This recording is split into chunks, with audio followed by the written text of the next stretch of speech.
పేరు? రమేష్ అన్న. ఏం చేస్తుంటావు? నేను కాంపిటేటివ్ ఎగ్జామ్స్ ప్రిపేర్ అవుతున్నాను. ఇక్కడ స్టడీ హాల్ నుంచి వచ్చి రూమ్స్లో ఉంటాం. 2 పూటలు తింటాం ఇబ్బంది. ఇక్కడ మాకు స్టడీ హాల్కి దగ్గరలోనే ఉంది. ఇక్కడికి వచ్చి భోజనం చేసి మళ్ళీ స్టడీ హాల్కి వెళ్ళి చదువుకుంటాం. బాగుంది. అన్నా క్యాంటీన్ ఓపెన్ చేశారు కదా, అందులో మీరు కూడా ఫోన్ చేస్తూ ఉన్నారు. టేస్ట్ ఎలా ఉంది అసలు? దీనిపై మీ అభిప్రాయం ఏంటి? టేస్ట్ బాగుందన్న. టేస్ట్ బాగుంది. ఇది స్టూడెంట్స్కి పనిచేసే వాళ్ళకి, రోడ్డు సైడు బండ్లు వాళ్ళకి కానీ, ఆటోల వాళ్ళకి చాలా ఉపయోగం. పక్కన షాపుల్లో పనిచేసే వాళ్ళకి కానీ, మధ్యతరగతి పూర్ పీపుల్కి బాగా యూజ్ అవుతుంది. చాలా బాగుంది. క్వాలిటీ కూడా ఫుడ్ బాగుంది. ఇంకా రీఓపెన్ చేస్తానంటున్నారు. ఇంకా చేస్తే ఇంకా చాలా మందికి హెల్ప్ అవుతుంది. అంటే మీరు కాంపిటేటివ్ ఎగ్జామ్స్ ప్రిపేర్ అవుతున్నారంట ఉన్నారు కదా. అవునవును. మీ ఫ్రెండ్స్ కూడా ఇందులో ఫోన్ చేస్తున్నారా? గతంలో భోజనం చేశారా? అసలు గతానికి ఇప్పుడు తేడా ఏం గమనించారు అసలు? అంటే 3 పూటలు పెడుతున్నారు కదా, ఇది బాగా యూజ్ అవుతుంది. ఉదయాన్నే 7:30కి మేము బయట టిఫిన్ చేస్తే 30 రూపీస్ దాకా అవుద్ది. రూమ్ రెంట్లో అవన్నీ కలుపుకొని 6,000 దాకా అవుద్ది నెలకి. అదే 3 పూటలు ఇక్కడ తినగలిగితే మేము ఒక సండేలు మినహాయించి మాకు 30-15 వేసినా రోజు 15 రూపాయలే కదా.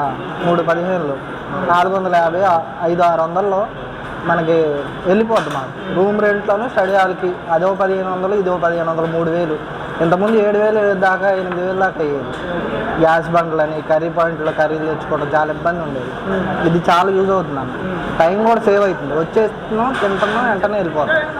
అట్లా అంటే 5 రూపాయలకి భోజనం పెడుతున్నారు కదా, క్వాలిటీ ఏ విధంగా ఇస్తున్నారు? క్వాలిటీ మంచి క్వాలిటీ ఇస్తున్నారన్న. మొన్నటి వరకు ట్రస్ట్ ఉండేది ఇక్కడ 20 రూపీస్కి భోజనం.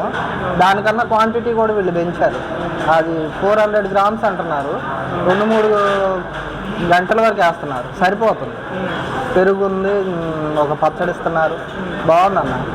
ఈరోజు ఏమేమి వేసారన్న? ఈరోజు సొరకాయ కూర ఒకటి, పప్పు ఒకటి, నిమ్మకాయ పచ్చడి ఒకటి, పెరుగు.